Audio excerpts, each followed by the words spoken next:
Veja, meus irmãos, a semana passada a gente falou da esmola. Eu acho que os irmãos devem lembrar. Nós falamos da esmola, mas nós entendemos que a esmola tem um sentido muito diferente do sentido que é usado hoje.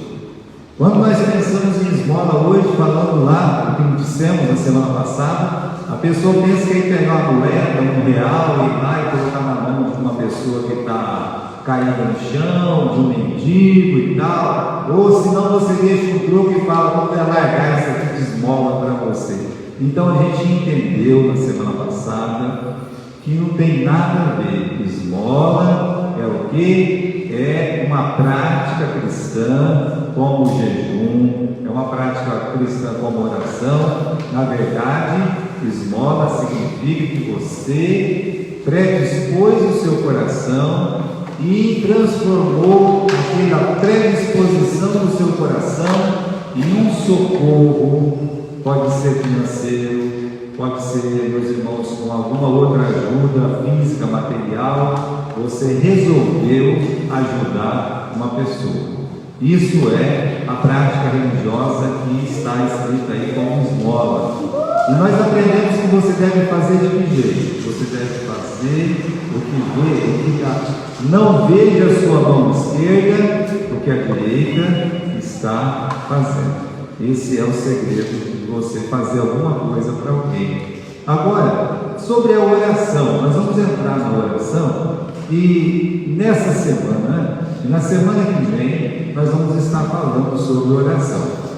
Então se você está nos assistindo na live, você pode fazer a sua oração, pedido de oração, tá? E nós vamos tentar atender no final, tá certo? Então, irmãos, aqui no capítulo 6, versículo 5, diz assim: quando orares, e quando orares, não seja como os hipócritas. Meus irmãos, espera-se de um crente que ele ore. Você sabia disso? Espera-se de você que entregou a sua vida para Jesus, que você seja uma pessoa de oração. Olha como está posto a primeira frase do versículo 5: e tu, quando orares. Jesus não fala assim, olha, se você um dia quiser orar. Não. O nosso Senhor, Ele está dizendo que uma pessoa que disse assim: Senhor Jesus, eu entrego a minha vida para Ti, eu quero colocar a minha vida, meu coração nas Tuas mãos. Jesus, Ele está, meus irmãos, dizendo que essa pessoa, ela vai orar, quando orar, ou seja, Jesus, Ele está colocando aqui que você vai orar quando você acorda, você vai orar quando você estiver durante o dia, e você vai orar durante a noite. Mas mais do que isso, não aquelas orações relâmpago, como se fosse ali brilha que já acaba, não, que você vai ter um momento de oração. É isso que ele está falando. Quando você orar, então implica-se que eu e você, cada crente, vai entrar em oração, ou seja, é um momento que você vai falar com Deus. Agora é muito importante você pensar nesse momento, o momento da oração. Que momento que é esse aí? Existem alguns momentos que as pessoas acham que esse é o momento, vai passar um jornal, ninguém pode abrir a boca, vai passar um jogo, ninguém pode abrir a boca, vai ter uma novela aqui, ninguém pode falar nada. Mas aí, e o momento da oração? Você tem esse momento? Por que nós estamos perguntando isso? Porque o momento da oração é o momento mais importante da nossa vida. É o momento que, segundo a palavra de Deus, segundo o livro de Hebreus, capítulo 10, é o momento que você entra no trono da graça, que você entra na presença de Deus, que você fica a sós com Deus, que você vai conversar com Deus. É um momento de entrega. É um momento que você está lá, que você, como diz, lá no livro de 1 Samuel, naquela atitude de Ana, Quando ela é perguntada, você está bêbada? Quando o Eli pergunta para ela fala, não, senhor, não estou bêbada não. Ela fala o quê? Eu estou aqui derramando a minha alma ao Senhor. Olha só como ela classificou a oração. Ela diz assim, eu estou me derramando no altar de Deus. Eu estou aqui pegando a minha vida e colocando nas mãos do Senhor. Então, oração é o momento mais importante, porque você vai falar com Deus, porque você vai derramar a sua vida no altar do Senhor. Sabe, irmãos, teve um caso com Davi, que é um caso muito conhecido até, que ele estava com vontade de beber água, mas ele disse, eu estou com vontade de beber água lá na cisterna de Belém. Na cisterna de Belém. Só que os filisteus estavam plantados lá perto de Belém, e os soldados, aqueles que eram realmente ligados com o rei, eles disseram assim, o desejo do rei é uma ordem. Eles enfrentaram os inimigos lá, não sei, livraram os inimigos, foram na cisterna lá, pegaram a água, e com a maior alegria do mundo, eles falaram, aqui rei, um caneco de água, uma botija de água para você beber, é água da cisterna de Belém. O que ele fez com aquela água? A Bíblia diz que ele pegou a água e ele derramou no chão. Ele disse, eu não sou digno de beber essa água. O meu desejo de beber essa água tem muito valor, porque praticamente custaria a vida de vocês. Então ele derrama aquilo que é de valor ali. A mesma coisa é a nossa vida. Você acha que a tua vida tem valor? Você acha que tem? Já perguntou isso? Não, pastor, a minha vida tem valor. E tem tanto valor que você tem coragem de pegar ela e derramar ela no altar de Deus, como fez, por exemplo, o rei Ezequias, que num apelo contra os assírios, um enorme exército cercando a sua cidade, o chefe lá do exército, junto com o arauto, falando um monte de bobagem na frente do portão, entregaram uma carta de rendição para ele, vocês não se entregaram, nós vamos entrar aí e matar todo mundo. O rei pega aquela carta, ele vai lá no altar de Deus, ele coloca a carta lá no altar de Deus e diz, está aqui, Senhor, olha, a minha vida está aqui, a vida da minha nação está aqui. Então você consegue entender o momento de oração? Que é o momento que você está derramando a sua vida para Deus? Você consegue entender o momento da oração, que é aquele momento tipo desse de Ezequias, que você não está derramando só a sua vida, tem a vida da sua esposa, do seu cônjuge, tem a vida das pessoas que você gosta, tem a vida dos seus amigos, dos irmãos da igreja. Então não é um momento qualquer. Se você quiser, você pode jogar esse momento fora, como muitos crentes fazem. Simplesmente esse momento ele não existe na vida de muitos cristãos. Por um simples fato, ele não quer ter aquele momento com Deus. Ele acha que o dia dele é tão ocupado que ele não precisa daquele momento com Deus. Eu estava de viagem, eu era moço ainda, devia ter uns 18 anos. Aí, para mim chegar na minha cidade, eu tinha que ir lá para Bauru, de Bauru pegar um ônibus e ia para Cornélio Procópio. Então, primeiro eu ia para cá, eu morava em Garça. Não, já morava em Garça. De Garça eu ia para Bauru, de Bauru ia direto para Cornélio Procópio. Só que parava na rodoviária de Ourinhos.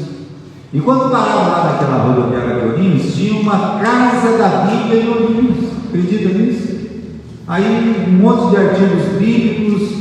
E eu vi uma camiseta lá uma vez, eu até comprei aquela camiseta, estava escrito assim: se você tem tempo para orar, Deus, Ele tem tempo para escutar. Esse é o momento mais importante. E o que nós fazemos com o momento mais importante? Pastor, eu tenho força para ficar 1, 2, 3 horas na internet, 1, 2, 3 horas na TV, eu tenho força, mas eu não tenho força para ficar na presença de Deus a sós com Ele. Há uma inversão de valores. Isso explica nossas muitas derrotas espirituais. porque esse momento, que é o momento mais sublime, mais importante da sua vida, você acaba negligenciando. Veja, irmãos, a esposa de Isaac, ela não podia ter filhos. O que Isaac fez? Ele se derramou na presença de Deus durante 20 anos, ele fez o mesmo pedido 20 anos para Deus, e Deus atendeu. O Eliseu, ele se trancou naquele quarto com aquele morto que deram na mão dele, né? O filho lá da Sulamita, e ele só saiu daquele quarto com aquele menino vivo, para entregar ele vivo nas mãos da sua mãe. É o único recurso do Ezequias, como eu falei para vocês, diante da morte, e o único recurso de Daniel na cova dos leões. Você acha que ele ficou fazendo o que lá? Mas nós não precisamos ter uma guerra na nossa porta, como o rei Ezequias. Nós não precisamos ter um problema de saúde na família, como aconteceu com o Isaac. Nós não precisamos ser jogados na cova dos leões. Pelo contrário, a palavra de Deus está dizendo aqui, se você olhar no capítulo 6 e no versículo 6, né? Quando você orar, entra lá no seu quarto, ou seja, Deus está dizendo que antes de vir a aflição, antes de vir o problema, antes de vir aquele momento duro, como aconteceu com muitos personagens, acontece comigo, acontece com você, Deus está dizendo assim: vai ficar sozinho com Deus.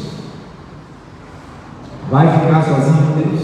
Deus está dizendo: entra lá no teu quarto, entra no teu aposento, fecha a porta. Por que eu vou fechar a porta? Para ninguém se meter na tua conversa com Deus. Para ninguém ficar xerecando no momento que é tão sublime. É um momento tão sagrado. Se tem Deus no meio, está sagrado, correto? É um momento sagrado, porque é um momento que Deus está lá. Então você fecha a porta e fala com Deus. É um momento muito especial. Agora, eu quero falar para vocês o que não se deve fazer na oração e o que deve ser feito para uma oração. Vamos começar com o que não deve ser feito na hora da oração. A primeira coisa que você lê aqui no capítulo 6, versículo 5, ele diz: quando orares, não sejam como os hipócritas que se comprazem em orar de pé na sinagoga, às esquinas das ruas, para serem vistos pelos homens.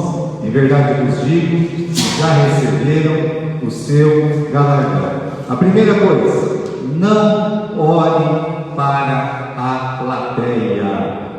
Está aqui: para ser visto pelos homens. Jesus denunciou esse estilo que ele chama estilo dos hipócritas, que gostavam de ficar de pé lá na sinagoga. Na verdade, irmãos, está todo mundo quieto lá, daqui a pouco se levantava lá e começava a orar, né? Ou se não, ia para a praça, no meio do caminho, antes de chegar na sinagoga, o camarada se jogava no chão, ficava ajoelhado lá e falava alto, orava alto para todo mundo ver. Ou seja, ele gosta de plateia, quer ser conhecido como homem de oração. Então existe uma inquietação nesse coração aqui, porque esse coração, na verdade, ele não quer falar com Deus. Ele quer mostrar para os outros que ele é uma pessoa espiritual. Olha, eu digo para você, se você é uma pessoa espiritual, as pessoas de fora vão dizer isso. Se você é uma pessoa espiritual, não é você que vai dizer para eles que você é uma pessoa espiritual.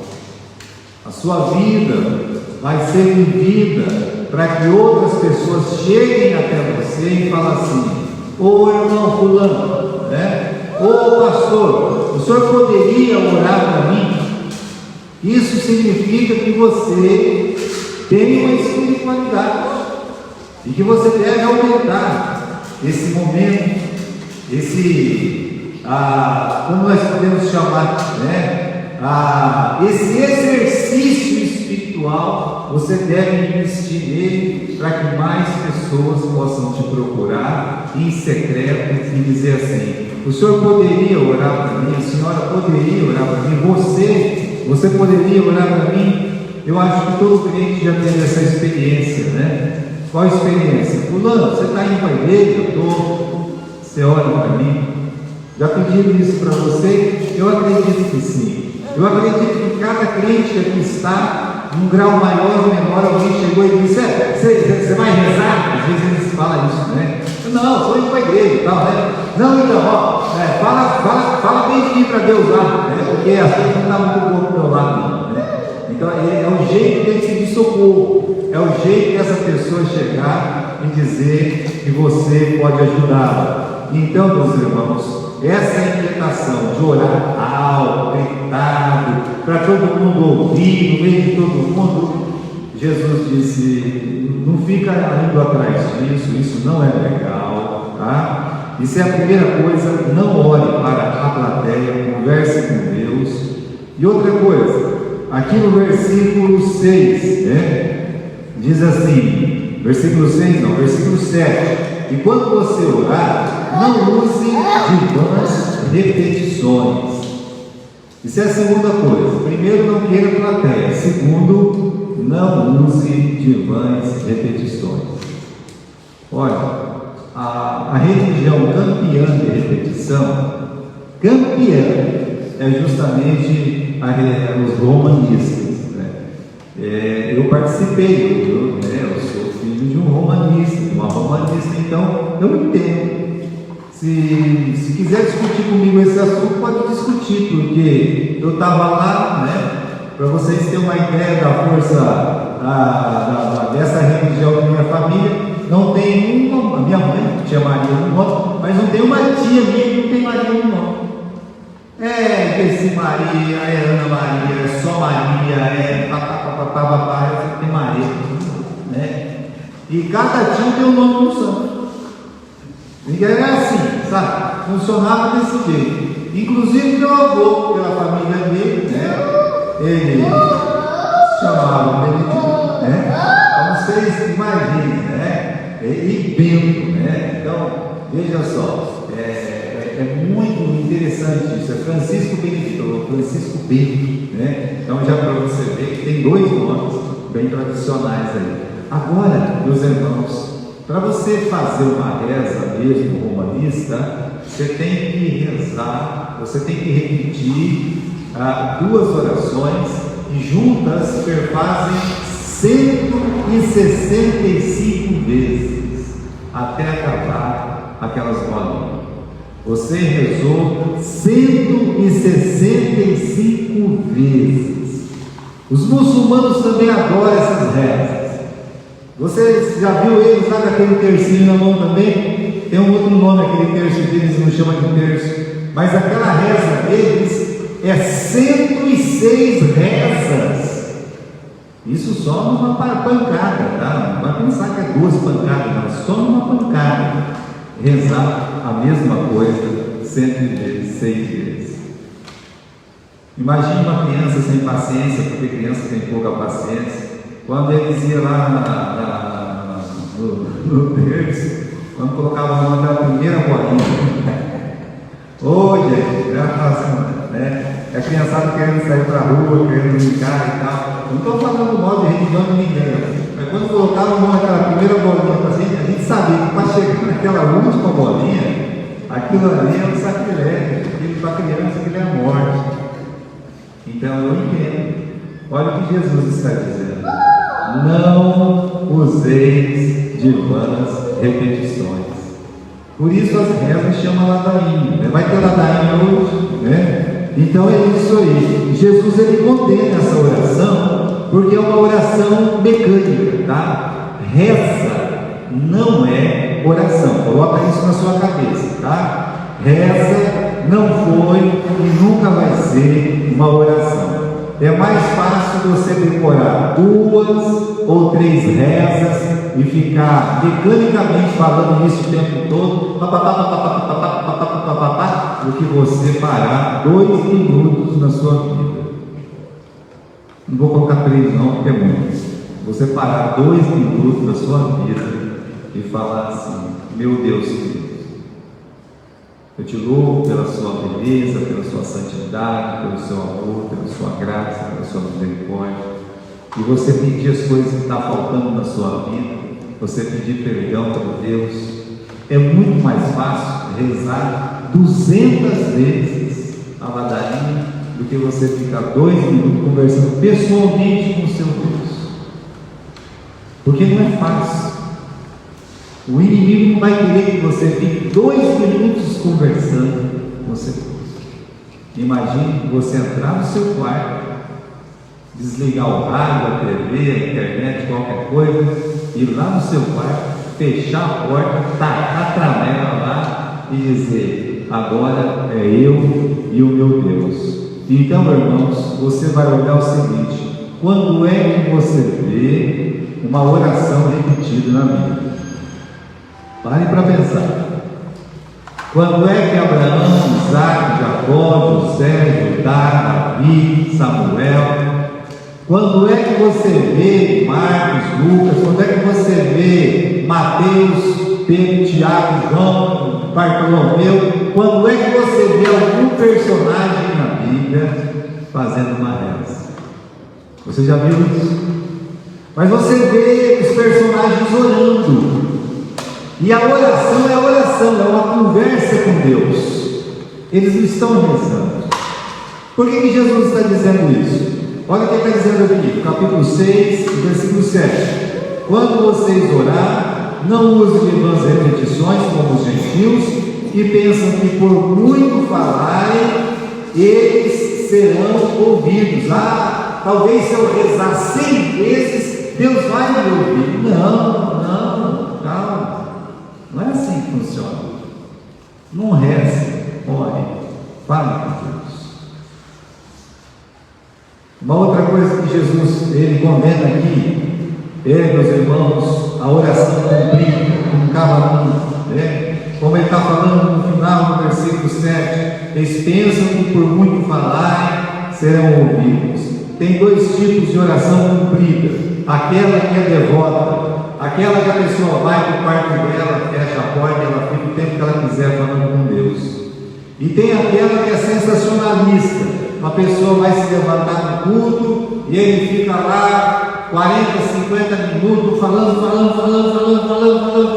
né? Fala de uma coisa, fala de outra, mas orar e não ora. Começa a falar de assuntos, quando na verdade ele só podia ter orado com simplicidade e tal. Então veja só, cuidado com orações cumpridas, oração, meus irmãos, que a gente chama assim, cansativa, porque as pessoas, elas já entendem: olha, essa pessoa não está falando com Deus, ela não está, né? Infelizmente ela não está falando com Deus, por causa do teor. Para a pessoa ficar tanto tempo ali falando algo. Eu me lembro que eu dormia na casa do irmão, lá em Gávea, já até faleceu esse senhor, né? Mas era eu, os filhos dele, ele ficava tudo lá no quarto assim, e 2 horas da manhã, o pai dele levantava. O pai dele levantava e ficava orando alto, assim, acordava todo mundo estava na casa, né? Aí ele falava assim, né?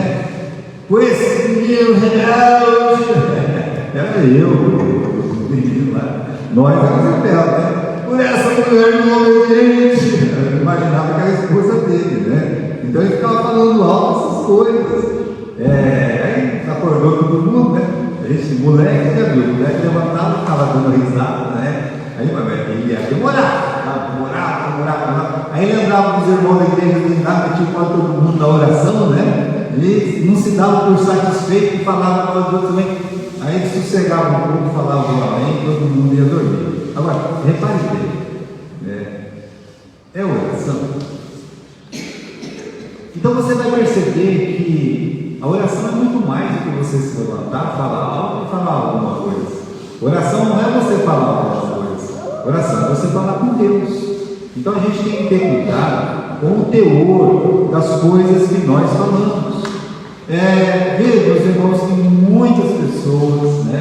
Muitas pessoas, elas querem, em vez de orar, ela quer pregar, né? Ela não ora, ela quer pregar na hora da oração, né? Isso também não é legal. Por quê? Porque também não é oração. Você não está falando com Deus. Se você está falando com Deus, não fica pregando para Deus, porque Deus, Ele não quer saber que você prega para Ele. Você tem que pregar para os pecadores, para os perdidos, não para Deus. Então, quando você orar, lembre-se disso. O assunto da minha oração, que seja sua vida, que seja seus problemas, e que sejam os problemas dos outros no secreto, e não ao público. E você fala, Senhor, eu quero que o Senhor perdoe esse sujeito aí, ladrão, safado, sem vergonha, né? Ele está aí, hoje veio a igreja, né? Você não vai falar uma coisa dessa na oração. Por quê? Porque se ele veio na igreja, por mais ladrão que ele seja, é porque Deus tocou no coração dele para ele falar. E você pode afugentar ele com a forma que você orou. Então você lembre disso, cuide também do teor de suas orações, abra seu coração para Deus, né? Interceda por outras pessoas em amor, não fique incitando pontos teológicos, tá? E também não fique desaforando ou falando da vida alheia de ninguém na hora da oração, tá? E aí você vai perceber que você está falando com Deus. Você vai sentir que você está falando com Deus. Agora vamos dizer que você é uma pessoa, ou que eu seja uma pessoa que já gosta de orar, falar alto para todo mundo ouvir, mesmo que acabou e eu vou demorar, porque a oração é minha, o tempo é meu, acabou. Sabe o que Jesus disse aqui? Olha aí no capítulo 6, Jesus diz assim no versículo 5, lá no final: eu vos digo que já receberam o seu galardão. O galardão dos presunçosos cabe no bolso e na boca de quem está ouvindo. Já recebeu, alguém já aplaudiu, esse sabe orar, hein? Esse tal, né? Já está bom. Irmãos, isso foi como não orar, tá? Não fique querendo plateia, não fique usando de vãs repetições. Cuidado com as orações compridas, cuidado com o teor das suas orações. Então isso aí é como não orar. Agora, rapidamente, nós vamos ver como orar. Então aqui a palavra de Deus começa no versículo 6, dizendo assim: quando você orar, entra no teu quarto e fecha a porta. Ora para teu pai que está em secreto, e teu pai que vem em secreto te recompensará publicamente. Ore, portas fechadas. O coração fiel, ele tem muita coisa para dizer para Deus. E como ele sabe que ele tem muito para conversar com Deus, sabe o que ele vai querer fazer? Ele vai querer fechar a porta, ele vai querer privacidade. Na verdade, você vai querer essa privacidade de falar com seu pai que está secreto. E tem uma promessa aí no versículo 5. Qual que é a promessa no versículo 5? Que Deus, que vê secretamente, Ele vai te honrar de que jeito? Publicamente. Na verdade, as suas orações secretas, elas só são secretas ali porque é com Deus, mas o resultado das suas orações não são secretos. Você está em secreto. A ação de Deus nunca vai ser secreta. Ele vai agir e você vai ver a sua vida sendo mudada pela sua oração. Meus irmãos, isso não é uma coisa que eu estou dizendo. Quanta coisa a gente fica às vezes abismado, né? A gente fica pedindo a Deus e tal, né? Parece que as coisas estão tão distantes. A gente tem um momento de oração lá na terça-feira, né? Com a turma de Veracruz. Lá a gente só ora praticamente, né? Na terça-feira, todos os homens oram. É legal, é gostoso. Só que a gente vai ver que com o tempo tem algumas orações que não tem que parar de fazer. Por quê? Porque Deus já cumpriu, né? Eu acho que desde que nós começamos, nós estávamos orando para reformar o prédio, né? Já está. A oração não perdeu, né? Por quê? Porque Deus, Ele responde às orações. Uma pessoa está doente, continue orando por essa pessoa. Ele vai fazer com que a sua resposta seja pública. Deus vai fazer com que as pessoas vejam o resultado da sua oração. Imagine, meus irmãos, o poder da oração a sós na vida do crente, o espírito dele restaurado. Quando você acaba de orar, você fica mais em paz, você fica mais firme, você se sente perdoado. Não é gostoso depois da oração? Tem pessoa que chega cansada do serviço, ele vai lá, toma um banho tranquilo, chega barra, agora descansei. Mas o homem de oração, aquele que já pratica a oração, ele não tem paz se ele não fizer essa. Ele não tem. Depois que ele fez, ele se sente renovado. E alguma força poderosa mesmo toma conta dele. Ele pensa que ele é imbatível, super-homem e tal, sabe? Por quê? Porque ele sabe que Deus está com ele. Ele se sente feliz por conversar com o Pai Celestial. E aí, irmãos, tem exemplos na Bíblia disso. O Moisés ficou 40 dias, 40 noites no Monte Sinai orando, falando sozinho com Deus. Como é que ele voltou de lá? Ele voltou jovem com 80 anos. Ele voltou com o rosto brilhando com 80 anos. Ele voltou cheio de vigor a ponto de, meus irmãos, no entrar lá e lutar com gigantes e tudo mais. Então veja que esse é o resultado de momento com oração. O Elias, até ele ir no Monte Horebe, mesmo monte, aquele monte faz bem, né? Então ele foi lá no Monte Horebe falar com Deus, ele chegou lá, ele estava com terrível crise de depressão de suicídio, sei lá, uma depressão de morte. Ele falou: Senhor, eu quero que o Senhor tire a minha vida, não tem mais razão de viver. E Deus, meus irmãos, com algumas conversas com ele, Deus falou: vai trabalhar, tem muito serviço para fazer, na hora de morrer, não morreu o quê? Até hoje não morreu o Elias, mas ele desceu de lá e ele trabalhou muito para Deus. Ele venceu a depressão com oração.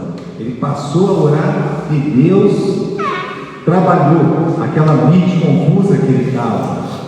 Então, meus irmãos, é assim, o exemplo do nosso Senhor Jesus. A palavra de Deus diz que Jesus ele se retirava do deserto, que ele se retirava para os montes, e ele realmente gostava de ter esse momento a sós com o Pai dele. Quando é que a igreja nasceu? Quando é que ele foi para a cruz? Bom, eu vou explicar para você. Ele só organizou a igreja dele depois de uma noite a sós com Deus. Ele passou a noite inteira orando, no outro dia ele falou: Simeão, o Pedro, Tiago, João, tá, ele nomeou os 12 e chamou ele. Ele foi para a cruz, foi, mas aquela noite ele passou a noite orando no Getsemane. Por isso, imagine o poder da oração na nossa vida, como é poderosa a oração em nossa vida. Então veja só, a gente vai terminar, tá? Olhando o versículo 6, quando você orar, você entra no teu aposento, fecha a porta, ora a teu Pai que está em secreto. Eu só quero lembrar disso, meus irmãos, que um pai, ele, quando os filhos vêm conversar com ele, um pai de verdade, um pai que ele escuta o filho e ele, se ele puder ajudar o filho, o que ele vai fazer? Ele vai ajudar. Imagine como ele falou assim: olha, se um filho pedir pão, vocês não dão pedra, Se um filho pedir peixe, vocês não dão cobra. Vocês, sendo pais humanos maus, imagine o vosso Pai Celestial, o que não vos dará quando você pedir. Olha, Meu conselho para você é que você não despreze esse momento tão maravilhoso, tão sublime, tão bendito, tão sagrado, que é o momento da oração. Amém?